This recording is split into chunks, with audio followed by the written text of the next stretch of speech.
శితికంఠస్య దేవస్య, ఎన్నో పేర్లున్నాయి శంకరుడికి. ఏం వాల్మీకి మహర్షికి ఈ పేరే దొరికిందంటే శితికంఠస్య దేవస్య అని. మీరు శివాష్టోత్తరంలో చదువుకుంటున్నారు కదా, శివకంఠ శితికంఠ అని. ఏ శితికంఠ అన్న మాట ఎందుకు మాట్లాడాలి? రుద్రాధ్యాయంలో నమో నీలగ్రీవాయ చ శితికంఠాయ చ అని ఉంది.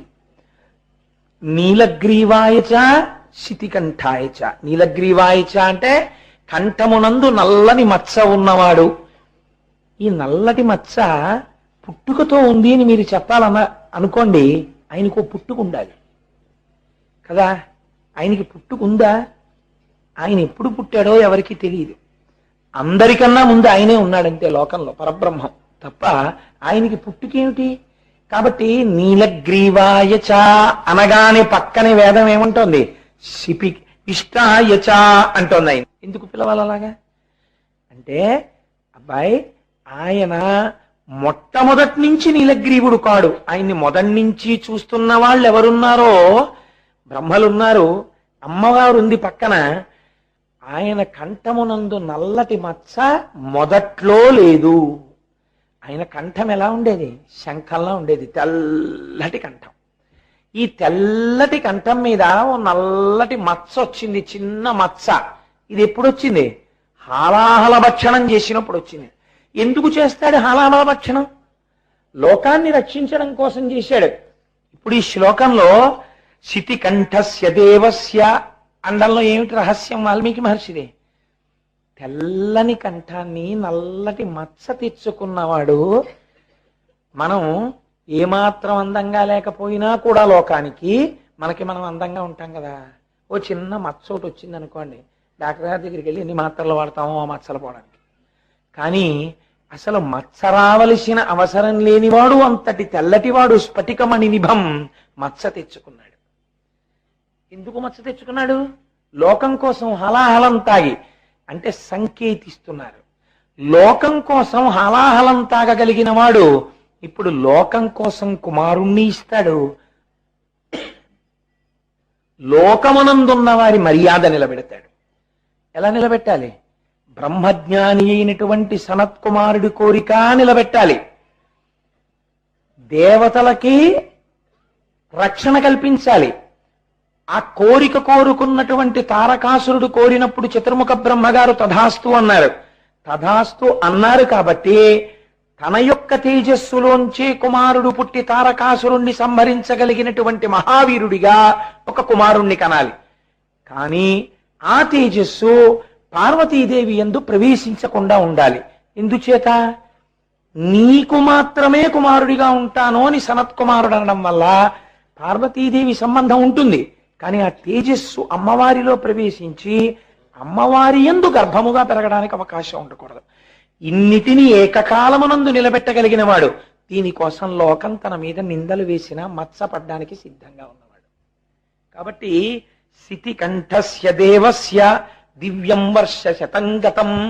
100 దివ్య వర్షములు గడిచిపోయినా ఆయనకి కుమారుడు కలగడానికి వీలుగా ఆయన తేజస్సు స్ఖలనము కాలేదు. ఈలోగా ఎక్కడో ప్రారంభం కావాలి కదండి. మరి ముడి విడిపోవడం అన్నది ప్రారంభం కావాలి కదా.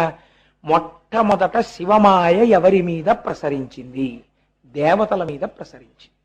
ఇప్పుడు మీరు ఒకటి ఆలోచించండి, అసలు కుమార సంభవం జరిగితే మొదటి ప్రయోజనం ఎవరికి? దేవతలకి కదండి. వాళ్ళు ఊడిగాలు చేస్తున్నారండి తారకాసురుడి దగ్గర. కాబట్టి దేవతలకి మొదటి ప్రయోజనం. కాబట్టి ఎవరు తొందరపడాలి కుమార సంభవానికి? దేవతలు తొందరపడాలి. కానీ దేవతలు శివమాయామోహితులు అయ్యారు. అలా అయితే తప్ప కథ నడవదు. వాళ్ళు మాయామోహితులై అక్కర్లేని విషయాన్నో దాన్ని మాట్లాడుకోవడం మొదలెట్టారు. వాళ్ళకి అక్కర్లేదు ఆ విషయం. అది చాలా తప్పు చర్చ. అక్కర్లేని చర్చ ప్రారంభం చేశారు. ఎక్కడ ప్రారంభం చేశారు? బ్రహ్మసభ యందు. చతుర్ముఖ బ్రహ్మగారి సమక్షంలో ఆయన కూడా మాయామోహితుడైపోయాడు. కాబట్టి ఇప్పుడు బ్రహ్మగారి సమక్షంలో వీళ్ళందరూ మాట్లాడుతున్నారు. ఇందులో మీరు గమనించండి, చమత్కారం. విష్ణువు కలవరు. ఎందుకని? నారాయణిగా ఆయన అక్కడే ఉన్నారు, నారాయణుడు. కాబట్టి ఇప్పుడు బ్రహ్మగారు మాత్రం దేవతలతో కలిసి ఒక ఆలోచన చేశారు. ఏమిటి వాళ్ళ బాధ? తతో దేవాః సముద్విగ్నాః పితామహ పురోగమాః యదిహోత్పద్యతే భూతం కస్తత్ ప్రతిసహిష్యతే. వాళ్ళు అన్నారు, శంకరుడంటేనే అంతటి వాడు కదా, అమ్మవారు జగదంబ కదా, అయ్యవారి తేజస్సే కదిలితే జగదంబతో కలిస్తే ఆవిర్భవించబోయేటటువంటి ప్రాణి ఎంతటి తేజోమూర్తి అవుతుంది. అటువంటి తేజోమూర్తి ఈ భూమి మీద నడిస్తే అసలు తట్టుకోగలరా? కాబట్టి ఇప్పుడు అసలు శివ తేజస్సు కదలరాదు.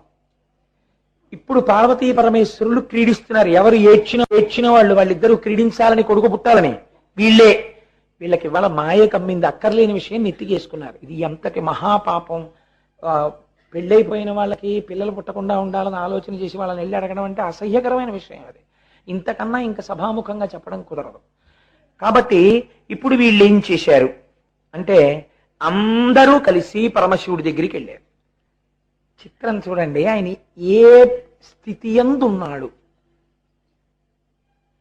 కామక్రీడ యందు పార్వతీదేవితో కలిసి విహరించుచున్నాడు. అటువంటి వాడు దేవతలు తన కొరకొచ్చారు, చతుర్ముఖ బ్రహ్మగారు వచ్చారంటే దర్శనం ఇవ్వడానికి బయటికి వచ్చారు. అంటే ఆయనకు అసలు కామం ఏమిటండి? ఆయనకి ఏది చేసినా ఒక క్రీడగా లోకం కోసం చేస్తారు ఆయన తప్ప ఆయనకి తెలుసు రహస్యం, అమ్మవారికి తెలుసు అని మీరు అనుకోవలసి ఉంటుంది. ఎందుకంటే అమ్మవారికి తెలియకుండా అయ్యవారికే తెలుసు అంటే అంతకన్నా దోషం లేదు. కాబట్టి ఇప్పుడు శివుని వీళ్ళు చాలా తెలివైన వాడు. అసలు ఎవరు తెలివైన వాడో వాడు మౌనంగా ఉన్నాడు, ఎవరు తెలివి తక్కువ వాళ్ళో వాళ్ళు మాట్లాడుతున్నారు. బ్రహ్మగారితో కలిసి వెళ్ళి అడుగుతున్నారు, దేవదేవ మహాదేవ లోకస్యాస్య హితేరత సురాణాం ప్రణిపాతేన ప్రసాదం కర్తుమర్హసి నలోకాధారయిష్యంతి తవ తేజస్సురోత్తమ బ్రహ్మేణ తపసాయుక్తో దేవ్యా సహ తపశ్చరా బ్రాహ్మేణ తపసాయుక్తో దేవ్యా సహ తపశ్చరా త్రైలోక్యహిత కామార్థం తేజస్తేజసి ధారయా. వాళ్ళు వెళ్ళి అన్నారు, దేవదేవ మహాదేవ లోకస్యాస్య హితేరత. ఓ మహాదేవా, లోకముల యొక్క హితమును కోరుకునేవాడా, ఇవాళ నాతో కలిపి సమస్త దేవతలు నీ ముందు ప్రణిపాతం చేస్తున్నారు భూమి మీద పడి. ఏమిరా, ఎందుకు పడుతున్నారా? శరణాగతి ఉత్తరక్షణ ఫలితం ఇచ్చేస్తుంది. దేనికి పడ్డారు మీరు? మీ కోరిక ఏమిటి అని అడిగాడు. అడిగితే వాళ్ళు అన్నారు, నలోకాధారయిష్యంతి తవ తేజస్సురోత్తమ. వీళ్ళకి ఎందుకండి ఈ విషయం? అసలు నీ తేజస్సు కానీ స్ఖలనమైతే దాన్ని పట్టగలిగిన వాళ్ళు లేరు. పట్టడానికే కదా వాళ్ళు అమ్మవారికి అయ్యవారికి కళ్యాణం జరగాలని కోరుకున్నారు. మళ్ళీ ఈ అతి ప్రలాపాలు ఎందుకు వీళ్ళకి? అంటే జగదంబ శక్తిని వీళ్ళు ప్రశ్నించగలిగిన వాళ్ళ? అక్కరలేని విషయాలు మాట్లాడిన వాడు ఏ స్థితికి వెడతాడో మీరు చూడండి. మాట ఎంత ప్రమాదాలు తీసుకొస్తుందో. కుమార సంభవమునందు వంశాలు ఆగిపోయాయి, వంశాలు నడిచాయి. సుబ్రహ్మణ్యుడు రాక పూర్వమే ఇది నడిచింది. అందుకే సుబ్రహ్మణ్యుడు వంశమును నిర్ణయించగలిగిన వాడు. కాబట్టి ఏమైంది? నీ తేజస్సు భరించలేరు. కాబట్టి ఈశ్వర, మీ తేజస్సు మీ యందే ఉంచేసుకోండి. మీరు పార్వతీదేవితో విహరణ చేయకండి. మీరు ఏదైనా పర్వత శృంగం మీద కూర్చుని ఇద్దరూ తపస్సు చేసుకోండి. వీళ్ళు సలహా ఆయనకి. ఎవరికి? శితికంఠస్య నీలగ్రీవస్య. వీళ్ళ కోసం ఒకనాడు హాలాహలం తాగితే బతికున్న తుచ్చులు వీళ్ళు అయ్యవారికి అంత సలహా చెప్పారు. నిజంగా మన్మధుడి మీద కాదు ఇప్పుడు తెరవాలి మూడో కన్ను ఆయన. కానీ నాలాంటి తొంటరవాడైతే మూడో కన్ను ఇస్తే అలా చేసేస్తున్నామో. కానీ మహాదేవుడు కదా, దేవదేవ మహాదేవ, ఆయన ఔదార్యం చూడండి నిజంగా. అందుకనే జగత పితరౌ వందే పార్వతీ పరమేశ్వరవు. అమ్మ పార్వతీదేవి లాంటిది ఎక్కడుంటుందండి? ఆయనని అనుగమించి ఉండడం అంటే మీరు చిత్రం శుద్ధురుగానే ఆవిడ భర్తను అడగలేదు ఈ విషయం. ఏమయ్యా, ఇది నాకు జన్మతః సిద్ధించినటువంటి అధికారం, నువ్వు వాళ్ళకి ఈ వరం ఎలా ఇచ్చావు, నా యందు తేజస్సు ప్రవేశపెట్టనని అని అడగలేదు.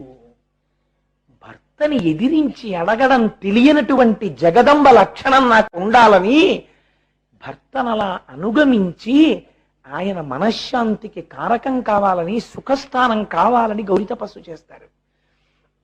కాబట్టి చూడండి, వీళ్ళు ఈ మాట చెప్తే శంకరుడు ఒక చిరునవ్వు నవ్వేట. ఓహో, అయితే నా తేజస్సు స్ఖలనము కాకూడదు, నేను పార్వతీదేవితో విహరించకూడదు, నేను తపస్సు చేసుకోవాలి కదా.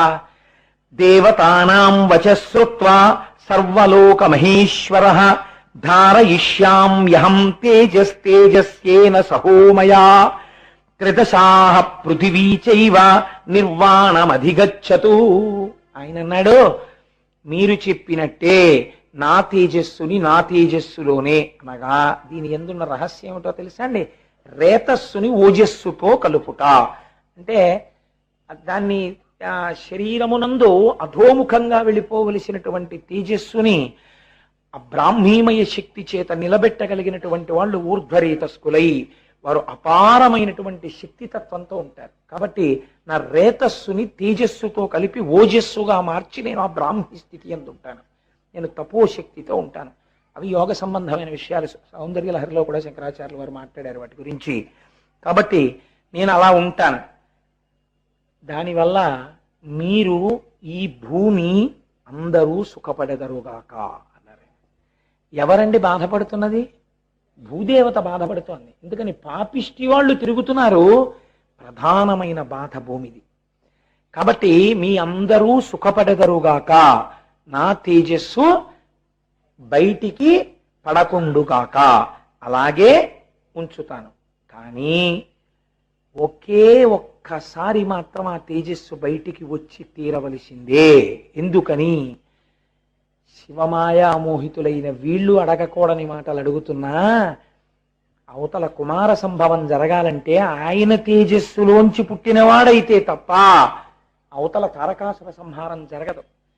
కాబట్టి వీళ్ళు అడగకూడని మాట అడిగినా వీళ్ళ క్షేమాన్నే దృష్టిలో పెట్టుకుని ఆయన అంటున్నారు, యదిదం క్షుభితం స్థానాన్ మమ తేజో హ్యనుత్తమం ధారయిష్యతి కస్తన్మే బ్రువంతు సురసత్తమాః. ఆయన అన్నారు, నేను అలాగే ఉంచుతాను నా తేజస్సుని, కానీ 100 దివ్య వర్షములు పార్వతీదేవితో కలిపి నేను క్రీడించిన కారణము చేత స్వస్థానము నుండి కదిలిపోయిన పరమ పవిత్రమైన నా తేజస్సును ఎవరు భరిస్తారో మీలో చెప్పండి అని అడిగారు. ఇది సహజముగా ఎవరి అధికారం? జగదంబ యొక్క అధికారం కదండి. వాళ్ళు ఏం చెప్పాలి అసలు? వెంటనే అయ్యా అది అమ్మవారి అధికారం అండి ఏం చెప్పాలి? చాలా పెద్ద మనస్సుతో వాళ్ళు అన్నారు, యత్తేజ క్షుభితం హేతత్తద్ధరా ధారయిష్యతి అన్నారు. అంటే వాళ్ళ దృష్టిలో ఇప్పుడు జగదంబ కన్నా భూమి గొప్పదైంది. కాబట్టి వాళ్ళు అన్నారు, అయ్యా మీ తేజస్సు క్షుభితం, ఏది కదిలినదో దానిని మాత్రమో ఈ భూమి భరించుగాక. వాళ్ళకి ఎందుకు నమ్మకం? భరించడానికి భూదేవత అంటాం కదండి. ఎంత కష్టమైనా భూదేవి ఓరుస్తుందండి, పాపం ఓర్పండి అంటాం కదా. అందుకని వాళ్ళ దృష్టిలో ఏమిటంటే ఇప్పుడు అది చాలా కష్టం. అందుకని ఆ తేజస్సుని ఓర్చడానికి భూదేవత భరిస్తుంది, కాబట్టి నువ్వు భూమి మీద విడిచిపెట్టేసాయి అన్నారు. అసలు అలా సరే, అది ఆ భూదేవత మీద పడవలసినటువంటి అవసరం. ఇప్పుడు ఏవ ముక్త సురపతి ప్రముమోచ మహీతలే తేజసా పృథివీయేన వ్యాప్త సగిరికానక. ఇప్పుడు భూదేవి మీద శివుడు విడిచిపెట్టాడా? దేవతలు చెప్పిన మాటకి భూమి అంగీకరించినదా?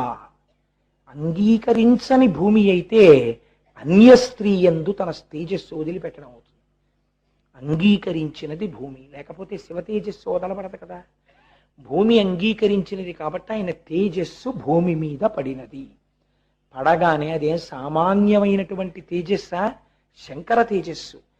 అది ఉత్తర క్షణం భూమి మీద వ్యాప్తి చెంది ప్రవహించి పర్వతములను కాననములను అంటే అరణ్యములను అన్నింటినీ ఆక్రమించేసింది. ఆ తేజస్సు యొక్క వెలుతురుకి సమస్త ప్రాణి స్తంభీభూతమైపోయింది. అయిపోగానే ఇప్పుడు వాళ్ళ వెలుతురు చూడగానే వాళ్ళకు ఒక విషయం స్ఫురణకు వచ్చింది. అమ్మ బాబోయ్, ఇదంతా ఏదో కొత్తల్లరి ప్రారంభం అయిపోయింది రాని వాళ్ళు అగ్నిహోత్రుడిని ప్రార్థన చేశారు. దేవతలలో ముందు నుంచి ఉంటాడు ఆయన, కాబట్టి ఆయన్ని ప్రార్థన చేశారు. తతో దేవా పునరిద మూచుశ్చాధ హుతాశనం ప్రవిశత్వం మహాతేజో రౌద్రం వాయు సమన్విత. అగ్నిహోత్రుడు తొందరగా వెళ్ళాలంటే వాయువు యొక్క సహకారం ఉండాలి. ఓ అగ్ని, నీవు వాయువు యొక్క సహాయమును తీసుకుని తొందరగా ఈ తేజస్సునంతట్లోకి నువ్వు ప్రవేశించేసి నువ్వు అగ్నిహోత్రుడవు, నువ్వు తేజస్సున్నవాడివి, ఈ తేజస్సును నువ్వే భరించాలి, ఇటువంటి తేజస్సుని. కాబట్టి నీలో నిక్షిప్తము చేయి. ఇప్పుడు అగ్ని ఉంచుకోగలడా తనలో అంటే ఎక్కువ కాలము ఆయన కూడా భరించలేడు. అంటే అంతదాకా కొన్నాళ్ళు మాత్రం అగ్నిహోత్రుడు భరించగలడు. ఇప్పుడు అలా భరించేటట్టుగా అగ్నిహోత్రుని యందు శివుని యొక్క తేజస్సు పదిలము చేయబడినది కదండి. దాని అర్థం ఆయన యందు ఉంచబడినది. ఇలా ఉంచబడిన తరువాత కొన్నాళ్ళు అవ్వలేదు ఇంకాను. అగ్నిహోత్రుడు ఉత్తర క్షణం జరిగిపోయింది. ఇది భూమి మీద పడ్డం, అగ్నిహోత్రుడు వ్యాపించడం, అగ్ని తీసుకోవడం, కైలాసంలో శంకరుడు అలా నిలబడి ఉండడం, ఇది జరుగుతోంది. ఏదో జరిగిందని అమ్మవారి లోపల నుంచి బయటకు వచ్చింది. ఏం జరిగింది అని ఆవిడ ఉత్తర క్షణం తెలుసుకుంది జరిగిన విషయాన్ని. వీళ్ళు ఏం చెప్పారు, ఏ కోరిక కోరారు, ఎవరు శివుడి యొక్క తేజస్సుని భరించారు ఆవిడ గమనించింది. అధశైల సుతారామ త్రిదిశాని దమబ్రవీత్ సమన్యుర శపత్ సర్వాన్ క్రోధ సంరక్తలోచన. చేయకూడని పని చేశారు కాబట్టి మీ మీద శాపవాక్యాన్ని విడిచిపెడుతున్నాను. ఇప్పుడు కుమార సంభవం రక్షణ కాదు, అమ్మవారి శాపం వచ్చింది. ముందు అమ్మవారేమంది, యస్మాన్ నివారితా చైవ సంగతి పుత్రకామ్యయా అపత్యం స్వేషు దారేషు తస్మాన్నోత్వా దయిష్యధా. లోకంలో ఏ స్త్రీకైనా ఉండేటటువంటి కోరిక అమ్మా అని పిలిపించుకోవాలని. అమ్మా అని పిలిపించుకోవాలన్న నా కోరికకి మీరు ప్రతిబంధకముగా నిలబడినారు. నా హక్కుని మీరు కబళించినారు. వేరొక స్త్రీ యందు నా భర్త యొక్క తేజస్సు పడిపోయేటట్టు చేశారు.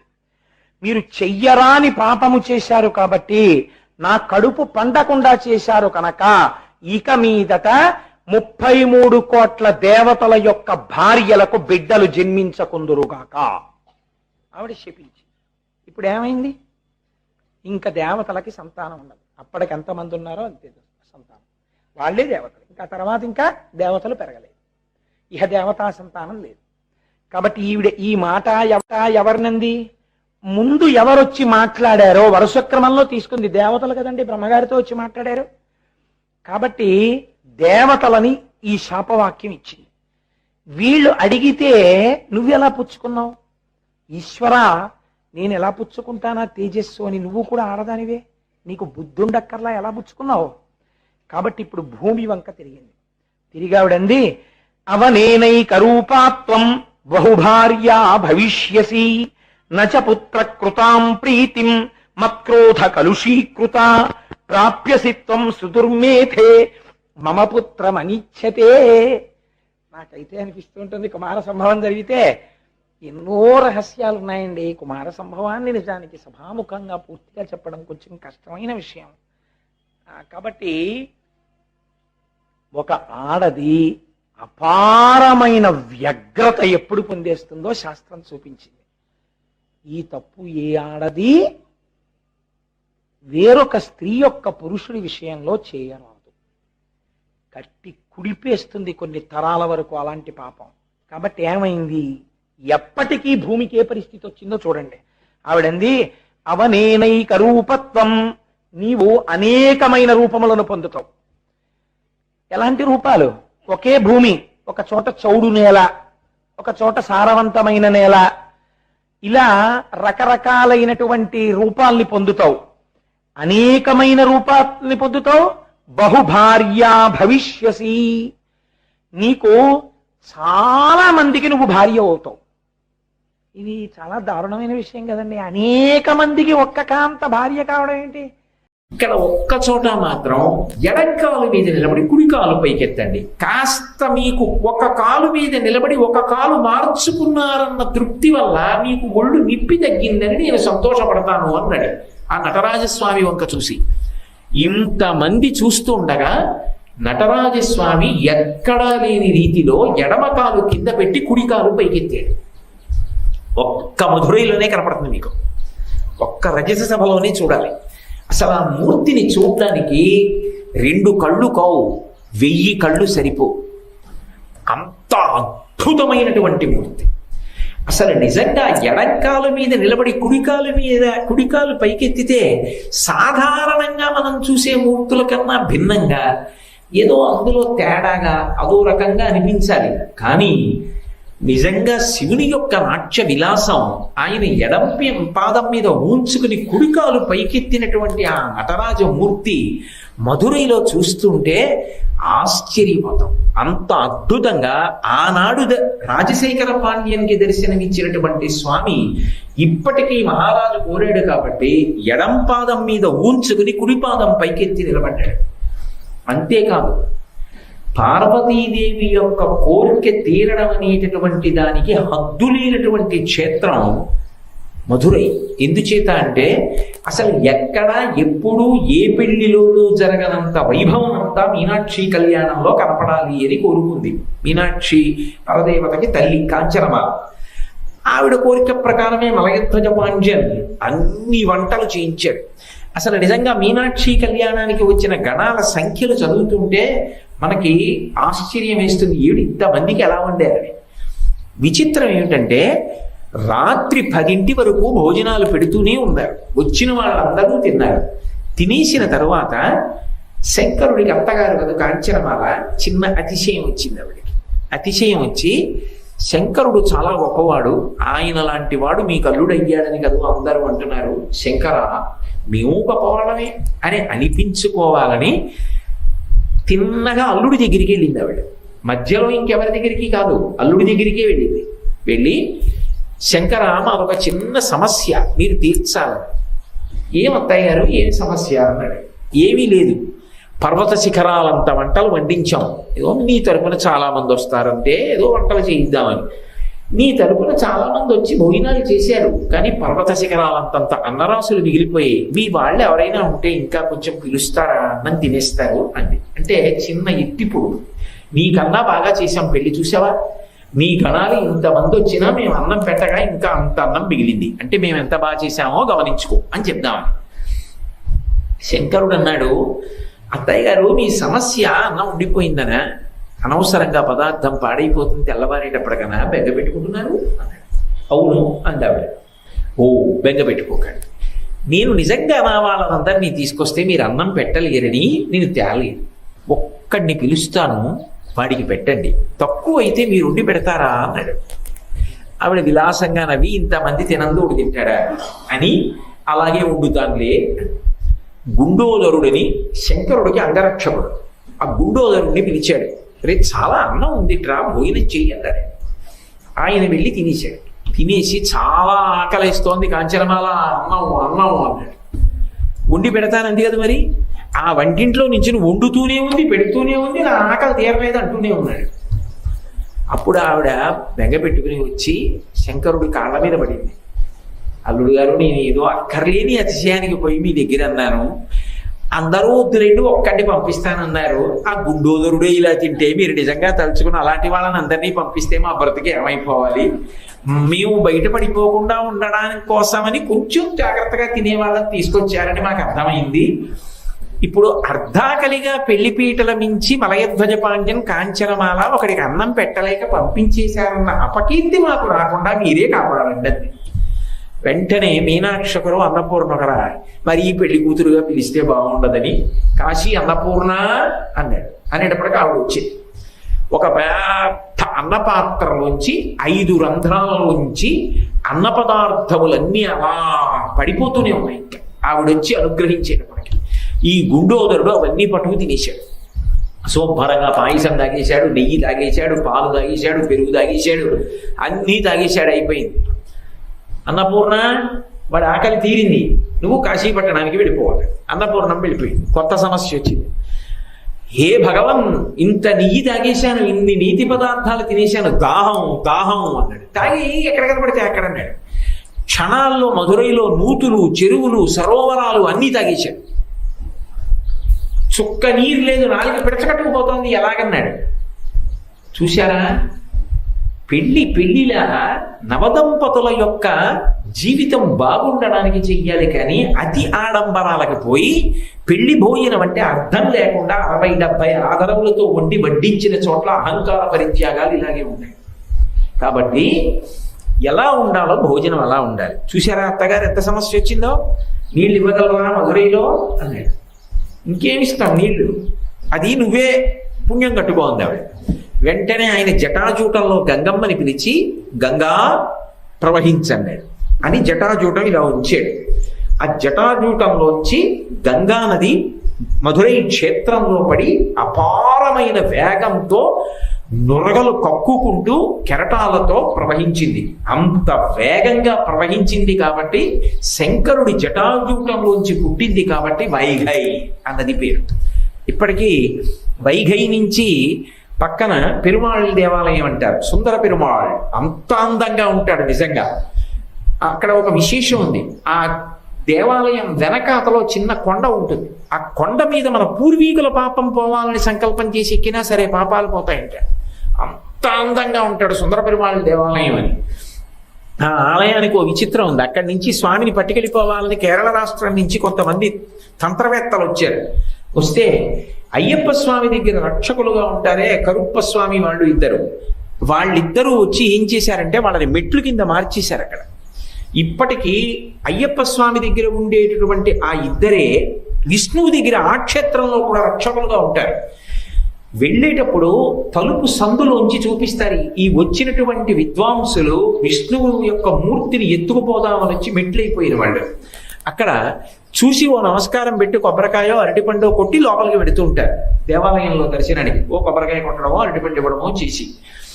అంత గొప్ప ఆలయం అళగర్ పెరుమాళ్ అంటుంటారు, పరమసుందరుడైనటువంటి విష్ణు భగవానుడు అని. చిత్రం ఏంటంటే అక్కడ ఆ వైఘై నదీ ప్రవాహం యొక్క వైభవం ఏమిటో అక్కడ చూడాలి. అక్కడ కొంచెం ఎత్తు తక్కువగా ఉన్న బ్రిడ్జి ఒకటి ఉంటుంది. నేను కేవలం ఆ వైఘై ప్రవాహం చూడడానికి అటువైపుకి వెళ్ళాను. అక్కడ కొన్ని వందల మంది దాని మించి నదిలో దూకుతుంటారు, దూకి స్నానాలు చేస్తుంటారు. నిజంగా ఆ తుంపర్లు, ఆ నది, ఆ ప్రవాహం, ఆ అద్భుతం చూసి తీరాలి. అక్కడ అళగర్ పెరుమాళ్ దేవాలయానికి వెళ్తున్నప్పుడు వైఘై ప్రవాహం బాగా కనపడుతుంది మనకి. కాబట్టి పరమశివుడి యొక్క అనుగ్రహం చేతని ఆయన జటాజూటంలో ఉన్నటువంటి గంగానదియే వైఘై, వేగవతి, గంగా అన్న పేర్లతో మధురై క్షేత్రంలో ప్రవహించి నదిగా మారింది. గుండోదరుడు కడుపు నిండా కావలసినన్ని నీళ్లు తాగి దాహం తీర్చుకుని కైలాస పర్వతం మీద గెడుతుంటే శంకరుడు పెళ్లిళ్లలో అక్కర్లేని ఆర్భాటాలు ఎంత ప్రమాదాలు తీసుకొస్తాయో చూపించిన వాడవు కనుక ఇక పైన నా అంగరక్షక గణానికి అంతటికీ కూడా నిన్ను అధిపతిగా చేస్తున్నాను అని అధిపతిని చేసినటువంటి క్షేత్రం మధురై క్షేత్రం. అంతేకాదు సామాన్యమైనటువంటి ఆడపిల్లకి ఎటువంటి కోరికలు ఉంటాయో మీనాక్షి పరదేవత కూడా పుట్టింటి మీద అంత ప్రేమ చూపించినటువంటి క్షేత్రం మధురై. ఎందుకో తెలుసా? కొంతకాలం తర్వాత మలయధ్వజ పాండ్యన్ శరీరాన్ని విడిచిపెట్టేసిన తర్వాత మలయధ్వజ పాండ్యన్ యొక్క భార్య కాంచనమాల మాత్రమే బ్రతికుంది. ఆ రోజులలో ఆమె వృద్ధురాలైపోయింది. ఒకానొక సందర్భంలో గౌతమ మహర్షి వచ్చారు. గౌతమ మహర్షి వచ్చి ఆమెకి వేదాంత బోధ చేశారు. ఆమెకి ఎందుకో అదంతా విన్న తరువాత ఒక కోరిక పుట్టింది.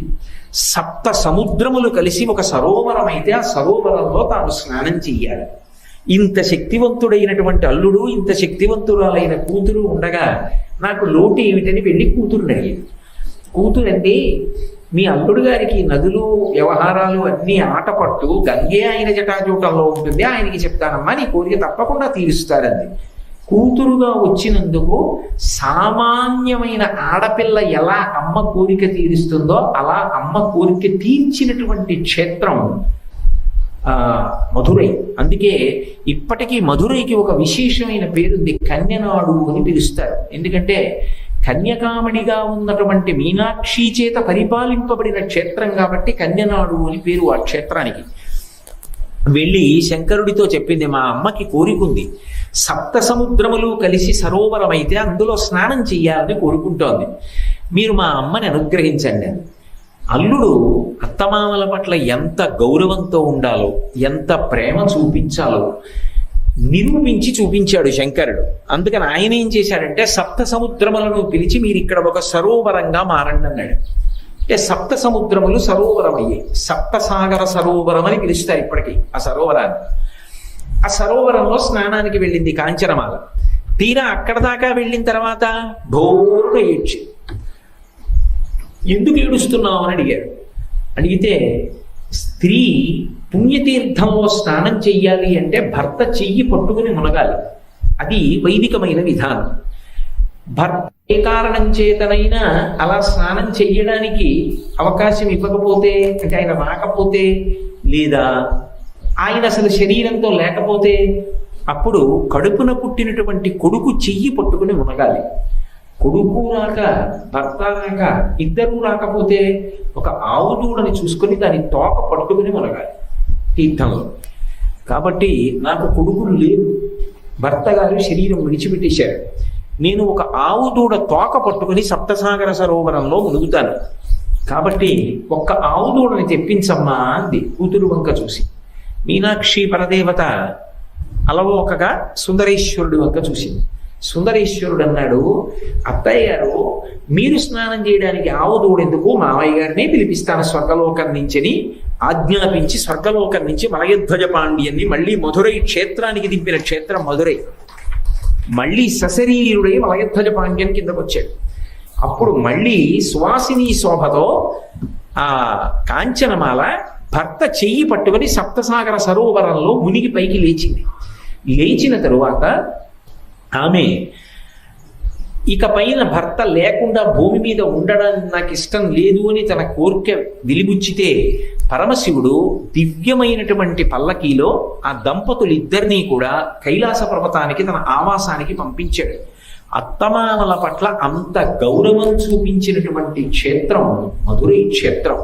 మధురై వెళ్ళినప్పుడు మీరు నిజంగా ఇవన్నీ చూస్తే అసలు ఆ తిరుప్పకుండ్రం, ఆ శ్రీ మహావిష్ణువు ఆయన బయలుదేరి రావడం, అక్కడ జరిగేటటువంటి కళ్యాణ విధానం, అక్కడ జరిగేటటువంటి అర్చన, అక్కడ జరిగే ఏకాంత సేవ, అక్కడ వెళ్ళే వాహనాలు, అక్కడ జరిగేటటువంటి నాదస్వర గోష్ఠి, అక్కడ జరిగేటటువంటి వేదం, అవన్నీ చూస్తూ ఉంటే మనం భూలోకంలో ఉన్నామా కైలాసంలో ఉన్నామా అనిపిస్తుంది. నిజంగా ఆ క్షేత్రం యొక్క శిల్పకళా సౌందర్యం కూడా అసలు ఎవ్వరూ నోటితో చెప్పలేరు. ఏ క్షేత్రంలో భారతదేశంలో నేను చూడవాలి, ఒక్క మధురైలోనే ఒక విశేషం ఉంటుంది. ప్రసవతాయి అని స్తంభంలో ఉంటుంది. అప్పుడే ప్రసవమైనటువంటి దేవతాస్వరూపంగా ఉంటుంది అమ్మవారు. ఒక గుడ్డ అడ్డంగా కట్టి ఉంచుతారు. బహుశా బిడ్డలు లేని వారు అటువంటి స్థితిని పొందాలి అని ప్రసవతాయి దర్శనం చేస్తారు. వెళ్ళి ఎర్రటి బట్ట అడ్డు కట్టి ఉంచుతారు. అమ్మవారి ముఖం కనపడుతుంటుంది. ఆ ప్రసవ వేదన పడి బడలిపోయినటువంటి అమ్మవారి రూపం కనపడుతుంటుంది. అబ్బో, ఊర్ధ్వతాండవమూర్తి, త్రిపుర సంహారమూర్తి, ఆ భైరవమూర్తులు, ఆ నందీశ్వరుడు, విఘ్నేశ్వరుడు అసలు చూసి తీరాలి. అవి నేను నా నోటితో చెప్పడం ఒక్కటి సరిపోయేటటువంటి అవకాశం లేదు. కానీ ఇందులో నేను అవకాశం ఉంటే మధురైలో ఉండేటటువంటి కొన్ని పరమాద్భుతమైనటువంటి విషయాలు ఈ ప్రవచనాలు పూర్తయిపోయిన తర్వాత స్క్రీన్ మీద చూపించే ఏర్పాటు చేయిస్తాను. మనకి దక్షుడైన వ్యక్తి గోపాలకృష్ణ గారు ఉన్నారు కాబట్టి వేరు వేరు మార్గాల గుండా దాన్ని మీకు అందరికీ చూపించే ప్రయత్నం చేస్తాను. దానివల్ల మీరు ఈ మాట మధురై వెళ్ళినప్పుడు బాగా అనుభవించి చూసి రాగలుగుతారు. కాబట్టి ఒకప్పుడు పరమశివుని యొక్క అత్తగారి కోరిక తీర్చి అత్తగారికి మామగారికి కైవల్యం ఇచ్చినటువంటి క్షేత్రం మధురై. అంతేకాదు ఒక కొంగకి కూడా అక్కడ మోక్షం ఇచ్చాడే.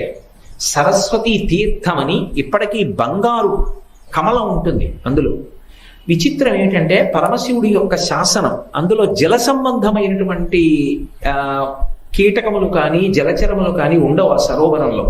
పూర్వం ఎవరైనా కవిత్వం రాస్తే ఇది ప్రపంచానికి పనికొస్తుందా, ఇందులో ప్రపంచానికి అందించవలసినటువంటి సారం లేదు, ఇది కేవలంగా పక్కన పెట్టేయవలసిన విషయం అని అనిపిస్తే పరీక్ష కోసం ఆ కోనేటి దగ్గరికి తీసుకెళ్లేవారు. ఆ కోనేటిలో పుస్తకాన్ని పెడితే ఇది ప్రపంచానికి అందవలసినది అంటే ఆ పుస్తకం తేలి ఉండేది, ఇది అక్కర్లేదు అనుకుంటే ఆ పుస్తకం మునిగిపోయేది. ఆ సరస్వతి కోనేటిలోనే పరీక్ష చేస్తూ ఉండేవారు. ఎన్నో రకాలుగా ఎన్నో అద్భుతాలను ఆవిష్కరించినటువంటి క్షేత్రం మధురై క్షేత్రం. అటువంటి మధురై క్షేత్రంలో ఉన్నటువంటి ప్రధానమైనటువంటి దేవతా స్వరూపం మీనాక్షి పరదేవత. నేను మీతో మనవి చేసి ఉన్నాను కదూ, నేను చూసినంత వరకు భారతదేశం మొత్తం మీద ఏ శైవ క్షేత్రంలో కూడా శంకరుడు చేసినటువంటి ఆ క్షేత్రంలో చేసినటువంటి 64 లీలలను యథాతథంగా ప్రదర్శించే క్షేత్రం మధురై ఒక్కటే. ఇప్పటికీ మీరు మధురై ఆ సమయంలో వెడితే శంకరుడు చేసినటువంటి లీలలను చూడవచ్చు. 64 లీలలను చేస్తారు. దానికోసం ఎక్కడెక్కడి నుంచో వచ్చి ఉండిపోతారు మధురైలో. ఉండిపోయి ఒక 2 నెలలు ఉండి 64 లీలలు చూస్తారు. అసలు ఆయన వెళ్ళేటటువంటి శిబిక, ఆయన వెళ్ళే వాహనం చూడడానికి 2 కళ్ళు సరిపోవు. నేనైతే ఆయన ఒక వాహనం మీద వెళుతున్నప్పుడు చూసి నాకు గగుర్పాటు చెందారు. ఒక్కొక్క వాహనం ఈ ప్రాంగణం ఎంత ఉంటుందో అంతంత వాహనాల మీద పెడతాడు. అసలు అది తిరగవలసి వస్తే ఎలా అని నాకు ఆశ్చర్యం వేసింది. ఆ వాహనం మీద పెడతారు. ఎందుకంటే ప్రథమంలో పోయి తీసుకొస్తారు, కానీ తర్వాత దాన్ని తీసుకెళ్ళడం ఎవరికి సాధ్యం కాదు. అసలు ఆ దేవాలయ నిర్మాణం ఆ కులశేఖర పాండ్యన్ అలా ఎలా చేశాడో అర్థం కాదు. ఎంతమంది రాజులు పెట్టారో తర్వాత దాన్ని. అమ్మవారు 3 సంవత్సరాల పిల్లగా బయటికి వచ్చింది. ఇప్పటికీ బాలాస్వరూపంగా క్షేత్రంలో అలాగే తిరుగుతుంటుంది. నన్ను నమ్మండి, శంకరుడు మీనాక్షి పలికేటటువంటి క్షేత్రం మధురై. అందుకే ఒకసారి మధురై వెళ్ళొచ్చేస్తే ఇంకక్కడ చెప్పుకోవడానికి ఏం అక్కర్లేదు. నా ఉద్దేశ్యం అయితే అంత ఆర్తి ఉంటే చెప్పవచ్చు, కానీ ఒకసారి వెళ్ళి నిలబడితే చాలు, పలుకుతాడు. ఇప్పటికీ చెప్తారు పెద్దలు, ఏదైనా ఇబ్బంది ఉంటే మధురై వెళ్ళి మీనాక్షి సన్నిధానంలో కానీ సుందరేశ్వరుడి సన్నిధానంలో కానీ కూర్చుని ఒక్కసారి గొడిగితే చాలు ఆ కష్టం గురించి. ఆయన పలుకుతాడు, ఆయన వింటాడు అని చెప్తారు. అంత గొప్ప క్షేత్రం. నిజంగా ఆయన పలికినటువంటి దృష్టాంతాలు 1, 2 కవు. నిజంగా నేను మధురై వైభవం అని ఆ క్షేత్రంలో జరిగిన విశేషాలు ఒకటే చెప్తే ఈ వారం రోజులు దానికి సరిపోదు. అంత గొప్ప క్షేత్రం. ఇప్పటికీ తల్లి తిరుగుతూనే ఉంటుంది బాలారూపంగా. వచ్చిందే 3 ఏళ్ల పిల్లగా. ఒకప్పుడు ఆ దేవాలయంలో ఉండేటటువంటి ప్రధాన అర్చకుని యొక్క కుమార్తెల గుడిలోకి వచ్చింది. కులశేఖర పాండ్యన్ ఆసనం మీద కూర్చుని ఉన్నాడు. ఆలయంలోనే కుమార గురు అనబడేటటువంటి ఒక కవి తాను వ్రాసినటువంటి పుస్తకం సరస్వతి కోనేరులో పైకి తేలితే అందులో ఉన్నటువంటి కీర్తనలు పాడుతున్నాడు. ప్రధాన అర్చకుడి యొక్క కుమార్తె రూపంలో సభాప్రవేశం చేసిన పిల్ల తిన్నగా వెళ్ళి తండ్రి ఒళ్ళో కూర్చోకుండా కులశేఖర పాండ్యన్ ఒళ్ళోకి ఎక్కి కూర్చుంది. మహారాజు మధురై క్షేత్రంలో కానీ శ్రీశైలం భ్రమరాంబ దగ్గర కానీ బాల రూపంలో కనపడుతుంది అంటారు అమ్మవారు. అందుకని ఎత్తి తొడ మీద కూర్చోబెట్టుకున్నాడు. కూర్చోబెట్టుకున్న కాసేపటికి ఆ పాట పాడుతున్నటువంటి వ్యక్తి 2 ప్రత్యేకమైనటువంటి కీర్తనలు పాడాడు తన పుస్తకంలోంచి. అవి వింది శహభాష్ అని అవ్యక్త మధుర నాదం చేసి తాను ఏ ప్రభువు ఒళ్ళో కూర్చుందో ఆ కులశేఖర పాండ్యన్ యొక్క మెడలో ఉన్న హారాన్ని తీసి నడుస్తూ వెళ్ళి ఆ కుమారగురువు మెడలో అలంకారం చేసి అంతర్ధానమైపోయింది. ఇప్పటికీ మధురైలో జరిగినటువంటి లీలలు, మధురైలో జరిగినటువంటి వృత్తాంతాలు ఎన్ని ఆ గోడల మీద చెక్కబడి ఉంటాయో. మధురై క్షేత్రానికి వెళ్ళి ఒక్కరోజు ఉండి వచ్చేసాను అని ఎవరైనా అంటే నాకు చాలా ఆశ్చర్యంగా ఉంటుంది, ఎలా రాగలిగారు. ఎందుచేత అంటే అక్కడ చూడవలసినటువంటి విశేషాలు అన్నీ ఉన్నాయి.